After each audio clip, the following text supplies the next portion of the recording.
que tudo, a paz de Cristo é especial.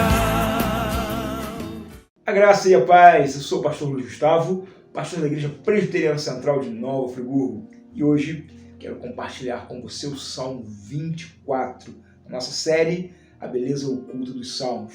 Quero te convidar para fazer a leitura, tentarmos extrair dessa palavra aqui, mais o Salmo de Davi, uma palavra de esperança para o tempo que nós vivemos, para a crise que nós vivemos. Então, vamos fazer a leitura do Salmo. Te aconselho aí a abrir a sua Bíblia na sua casa e acompanhar a leitura comigo. Se você não tiver uma Bíblia com você aí, você pode acompanhar a leitura na telinha que vai aparecer na sua casa. Amém? Salmo 24, Salmo de Davi. Ao Senhor pertence a terra e tudo o que nela se contém, o mundo e os que nele habitam. Fundou-a sobre os mares e sobre as correntes a estabeleceu. Quem subirá ao monte do Senhor? Quem há de permanecer no seu santo lugar? O que é limpo de mãos e puro de coração, que não entrega a sua alma à falsidade, nem jura dolosamente.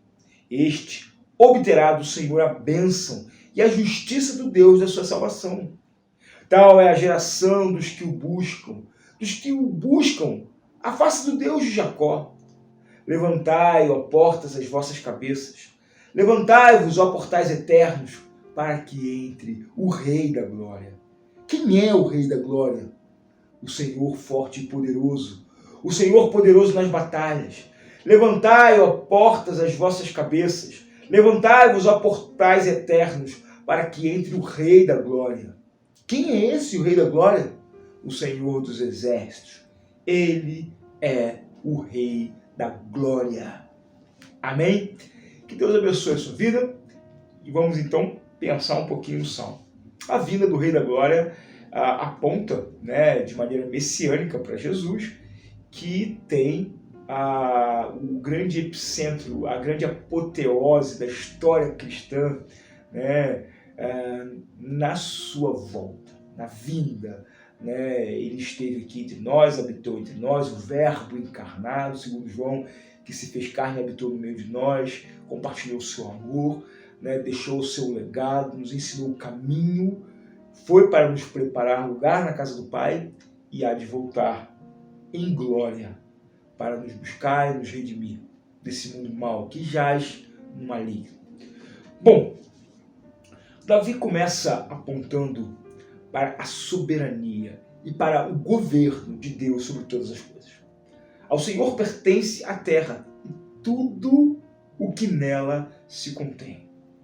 Olha, eu sei que é difícil a gente, às vezes, nesse mundo, nesse tempo de desgoverno, de desando de tudo, de desesperança, de perda de perspectiva, de uma grande alienação social e espiritual que se aplaca sobre a terra, sobre a nossa vida. É difícil você olhar e ver, olha, Deus está no controle das coisas. É difícil achar que tudo que tem na terra pertence ao Senhor. Mas isso é uma verdade. E é interessante que o verso 2, ele traz aqui uma característica muito interessante do poder de Deus. Fundou-a, ou seja, fundou a terra, que pertence a Ele, fundou-a sobre os mares e sobre as correntes a estabeleceu. Perceba aqui que nós estamos falando de algo que parece ser paradoxal. Nós temos aqui fundação, ou seja, algo firme, algo estruturado, e mar, que é uma condição bastante volátil, bastante a ideia do mar, do movimento do mar, a ideia das correntes do mar, trazem uma ideia de instabilidade, de mobilidade, de algo que flutua, de algo que corre, de algo que passa. Não há como humanamente estabelecer nada, fundar nada sobre o mar. Talvez você sinta que a sua vida seja como as correntes do mar, sobre as ondas do mar. Talvez você veja a sua vida hoje em uma instabilidade muito grande. Talvez você tenha vivido tantas coisas e não consegue imaginar ou ter a expectativa de que algo fixo, de que algo consolidado, de que algo fundado possa ser construído na sua vida. E ele vai fundar a terra sobre os mares, sobre a corrente vai estabelecer ela. E aí ele começa a partir do verso 3, um diálogo entre a sua consciência e a sua realidade. Isso é uma coisa muito interessante de se pensar e de se fazer, um diálogo entre a nossa consciência, a nossa subconsciência, a nossa fé e a realidade. Às vezes parece que a realidade é tão distante da nossa consciência. E a primeira pergunta que ele faz aqui é: quem subirá ao monte do Senhor? Quem subirá ao lugar da salvação? Quem há de permanecer no seu santo lugar? E aí ele mesmo responde: o que é limpo de mãos e puro de coração, que não entrega a sua alma à falsidade e nem jura dolosamente. A ideia de limpeza nas mãos, pureza no coração, tem a ver com as coisas que eu penso e as coisas que eu faço. A pureza da minha mão, tem a ver com a limpeza da minha mão, tem a ver com a pureza do meu coração, da minha mente, do meu sentimento. Lógico que nós não somos pessoas de mãos puras. Todos nós temos pecado em nossas mãos, pecado em nossas mentes, em nossos corações. Mas nós precisamos do Senhor desesperadamente, para que Ele nos ajude a limpar, para que Ele nos ajude a purificar. Por isso nós não podemos viver entregando a nossa alma à falsidade e nem tampouco jurando dolosamente. O que seria isso? Seria fazendo declarações dolosas, afirmações mentirosas,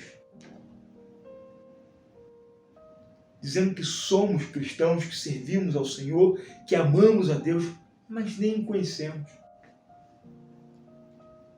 Este que procede de maneira limpa, de maneira pura, ele obterá a bênção do Senhor e a justiça do Deus, o Deus da sua salvação.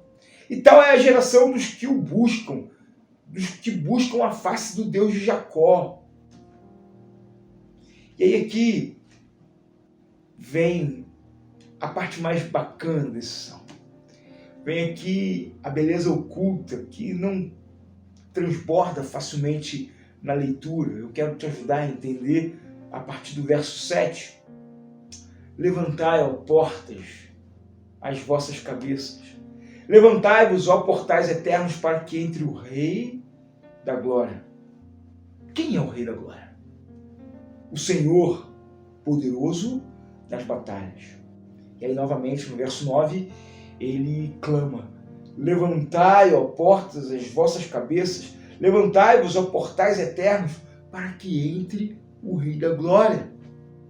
Quem é o Rei da Glória? É o Senhor dos Exércitos.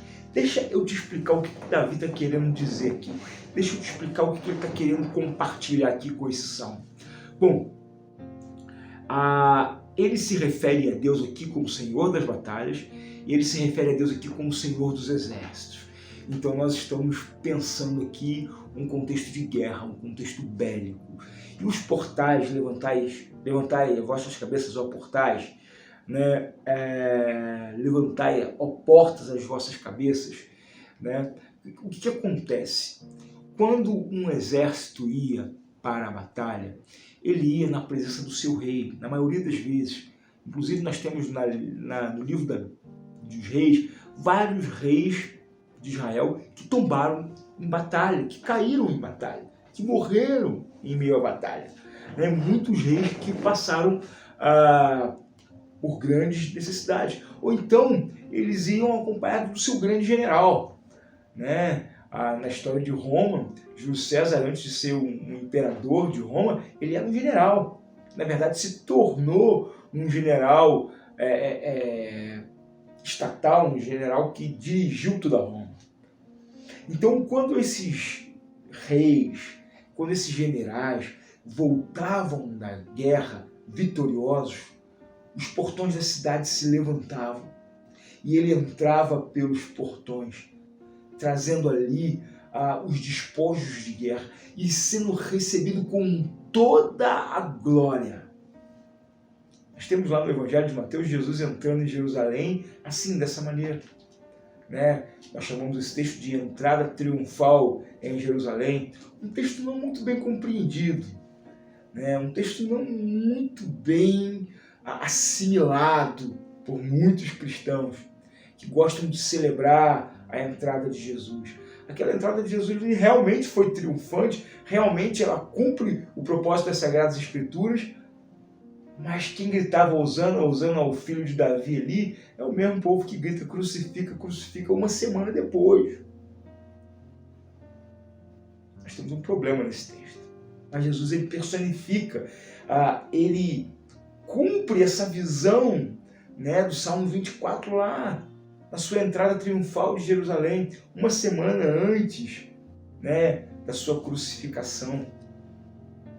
E então o rei vinha e entrava, e ele era recebido com coroas de flores, com louros de vitória, com cantos de vitória e de alegria, com júbilo e celebração.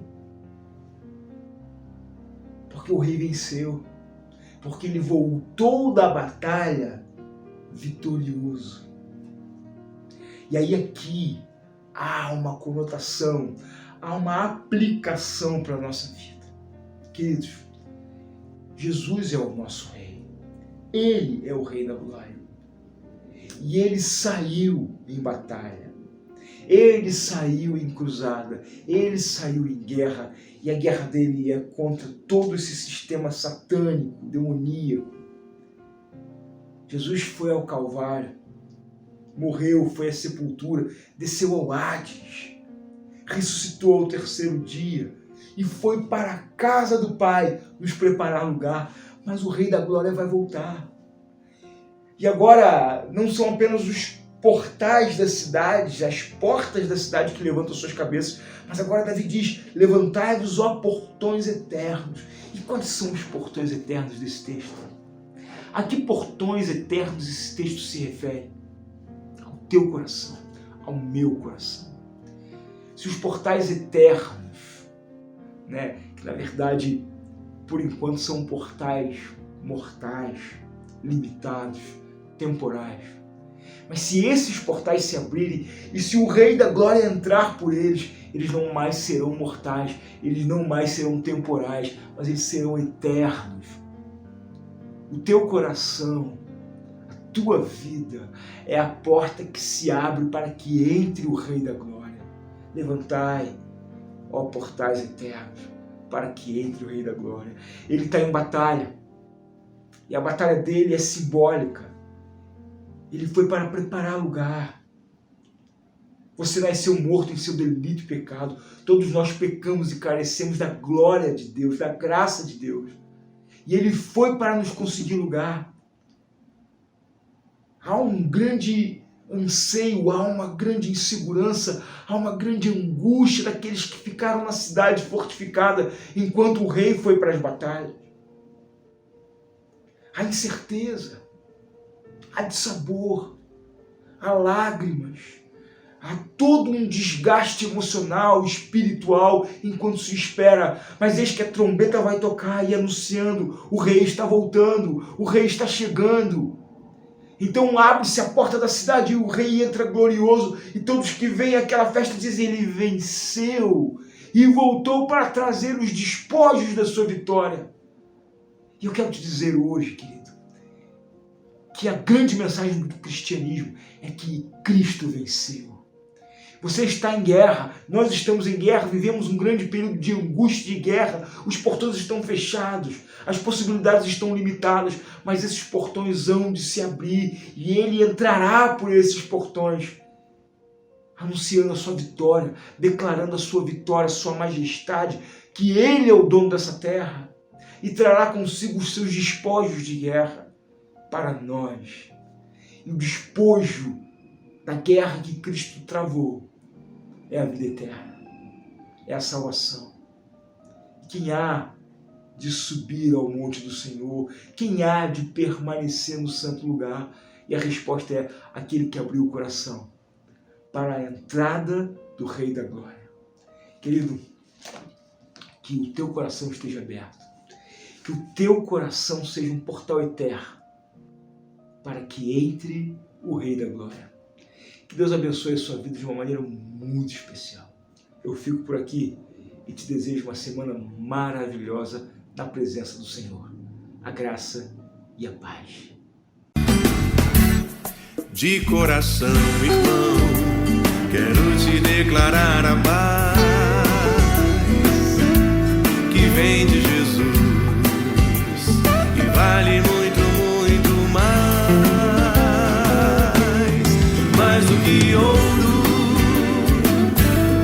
ou outro metal,